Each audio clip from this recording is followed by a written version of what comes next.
आंखों में चमकीले सपने और दर्शन की अभिलाषा। ਅਸੀਂ ਅੱਜ ਤੀਰਥ ਯਾਤਰਾ ਅੰਮ੍ਰਿਤਸਰ ਜਾ ਰਹੇ ਹਾਂ ਜੋ ਕਿ ਭਗਵੰਤ ਮਾਨ ਸਿੰਘ ਨੇ ਮੁੱਖ ਮੰਤਰੀ ਪੰਜਾਬ ਦੇ ਭੇਜੀ ਹੈ। ਅਸੀਂ ਇਹਨਾਂ ਦਾ ਬਹੁਤ ਬਹੁਤ ਬਹੁਤ ਧੰਨਵਾਦ ਕਰਦੇ ਹਾਂ। हर दिन एक नई यात्रा, हर दिन पूरे होते अरमा। सफर का सामा, भोजन की सुविधा, ठहरने की व्यवस्था, दर्शन करते शीश नवाते श्रद्धालु। मंदिर अमृतसर लेके गए, उसे दर्शन कराए। उसको बाद हम ਅਸੀਂ ਦਰਬਾਰ ਸਾਹਿਬ ਪਹੁੰਚੇ ਆ। ਅਸੀਂ ਦਰਬਾਰ ਸਾਹਿਬ ਦੇ ਦਰਸ਼ਨ ਕਰਾਂਗੇ। ਭਗਵੰਤ ਸਰਕਾਰ ਦਾ ਕੀਤਾ ਗਿਆ ਉਪਰਾਲੇ ਦਾ ਅਸੀਂ ਬਹੁਤ ਬਹੁਤ ਧੰਨਵਾਦ ਕਰਦੇ ਹਾਂ। और ये सब कुछ निःशुल्क, आदर से, सम्मान से। मुख्यमंत्री तीर्थ योजना के अंतर्गत 40,000 वृद्ध श्रद्धालुओं ने निःशुल्क यात्रा की। आस्था का ये सफर प्रतिदिन जारी है। पंजाब को लेकर एक बहुत बड़ी पॉजिटिव खबर सामने आई है। जिस पंजाब के गवर्नमेंट स्कूल्स को कभी इंफ्रास्ट्रक्चर, ड्रॉप आउट्स और क्वालिटी एजुकेशन को लेकर क्रिटिसाइज किया जाता था, आज वही पंजाब एजुकेशन क्वालिटी के मामले में देश के टॉप परफॉर्मिंग स्टेट्स में शामिल हो गया है। और सबसे इंटरेस्टिंग बात यह है कि NITI Aayog education quality report 2026 के मुताबिक पंजाब ने कई की लर्निंग इंडिकेटर्स में केरला को भी पीछे छोड़ दिया है। जी हाँ, वही केरला जिसे सालों तक इंडिया का एजुकेशन मॉडल माना जाता है। पंजाब एजुकेशन मिनिस्टर हरजोत सिंह बैंस ने इस अचीवमेंट को पंजाब्स एरा की शुरुआत बताया है। उन्होंने कहा कि ये किसी एक दिन का मिराकल नहीं बल्कि लगातार रिफॉर्म्स, क्वालिटी एग्जीक्यूशंस और ग्रासरूट एफर्ट्स का रिजल्ट है। अब समझते हैं कि रिपोर्ट में एग्जैक्टली क्या कहा गया है। नीति आयोग रिपोर्ट के अकॉर्डिंग क्लास 3 के स्टूडेंट्स में पंजाब ने लैंग्वेज प्रोफिशिएंसी में 82% स्कोर किया है, जबकि केरला का स्कोर 75% रहा। मैथमेटिक्स में पंजाब ने 78% स्कोर किया है, जबकि केरला 70% पर रहा। सिर्फ प्राइमरी क्लासेस ही नहीं, क्लास 9th मैथमेटिक्स परफॉर्मेंस में भी पंजाब केरला से आगे रहा।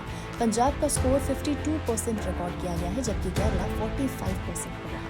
ये नंबर्स इसलिए इम्पोर्टेंट हैं क्योंकि ये डायरेक्टली स्टूडेंट्स की लर्निंग आउटकम्स को शो करते हैं, यानी बच्चे एक्चुअल में कितना समझ रहे हैं और परफॉर्म कर रहे हैं। पंजाब गवर्नमेंट का कहना है कि ये improvement post pandemic education recovery drive का रिजल्ट है। कोविड के बाद लर्निंग गैप्स को रिकवर करने के लिए पंजाब में मिशन समर्थ और स्कूल ऑफ एमिनेंस प्रोग्राम शुरू किया गया था। स्टेट गवर्नमेंट के मुताबिक स्कूल्स ऑफ एमिनेंस ने गवर्नमेंट स्कूल का पूरा एनवायरनमेंट ही ट्रांसफॉर्म कर दिया है। रिपोर्ट्स के अकॉर्डिंग पंजाब में अब 118 स्कूल्स ऑफ एमिनेंस ऑपरेशनल हैं। साथ ही इंग्लिश एज प्रोग्राम और मॉडर्न टीचिंग मेथड्स पर भी फोकस किया गया है। इंफ्रास्ट्रक्चर की बात करें तो गवर्नमेंट क्लेम्स के मुताबिक पंजाब में लगभग 99.9% गवर्नमेंट स्कूल्स में इलेक्ट्रिसिटी अवेलेबल है।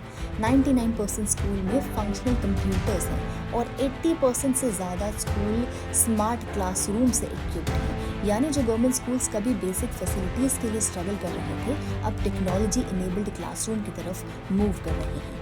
एक और इम्पॉर्टेंट पॉइंट जो रिपोर्ट हाईलाइट करती है वो है स्टूडेंट प्रोग्रेशन रेट। पंजाब में अब 90% से ज़्यादा class 10 students directly class 11th में ट्रांजिशन कर रहे हैं। इसका मतलब है कि ड्रॉप आउट रेट्स में नोटिसेबल डिक्लाइन आया है। साथ ही स्टूडेंट टीचर रेशियो भी इम्प्रूव हुआ है और अब ये 22/1 तक पहुंच गया है। रिपोर्ट्स ये भी क्लेम करती है कि पंजाब ने रूरल अर्बन एजुकेशन गैप को रिड्यूस किया है, यानी विलेज और स्मॉलर टाउन्स के स्टूडेंट्स को भी बेटर अपॉर्चुनिटीज़ मिल रही है। गर्ल्स एजुकेशन और रूरल एक्सेस में भी इम्प्रूवमेंट की बात कही गई है। पंजाब गवर्नमेंट का कहना है कि पिछले कुछ सालों में अराउंड 13,000 टीचर्स और स्टाफ रिक्रूट किए गए हैं, जिसने एजुकेशन सिस्टम को स्ट्रेंथन करने में इम्पॉर्टेंट रोल प्ले किया है। अब पॉलिटिकल लेवल पर भी इस रिपोर्ट को एक मेजर अचीवमेंट के रूप में प्रोजेक्ट किया जा रहा है। पंजाब लीडर्स का कहना है कि ये सिर्फ स्टैटिस्टिक्स नहीं बल्कि गवर्नमेंट स्कूल सिस्टम में आ रहे रियल चेंज का प्रूफ है। हालांकि एक्सपर्ट्स को ये भी कह रहे हैं कि एजुकेशन एक कंटिन्यूअस प्रोसेस है और सिर्फ रैंकिंग से पूरी पिक्चर डिफाइन नहीं होती। लेकिन अगर गवर्नमेंट स्कूल्स के लर्निंग आउटकम्स और इंफ्रास्ट्रक्चर इंडिकेटर्स की बात करें तो नीति आयोग रिपोर्ट डेफिनेटली पंजाब के लिए एक पॉजिटिव सिग्नल माना जा रहा है। और इसी वजह से इस रिपोर्ट को पंजाब गवर्नमेंट एक लैंडमार्क अचीवमेंट और एजुकेशन रिफॉर्म्स की सक्सेस स्टोरी के रूप में प्रेजेंट कर रही है।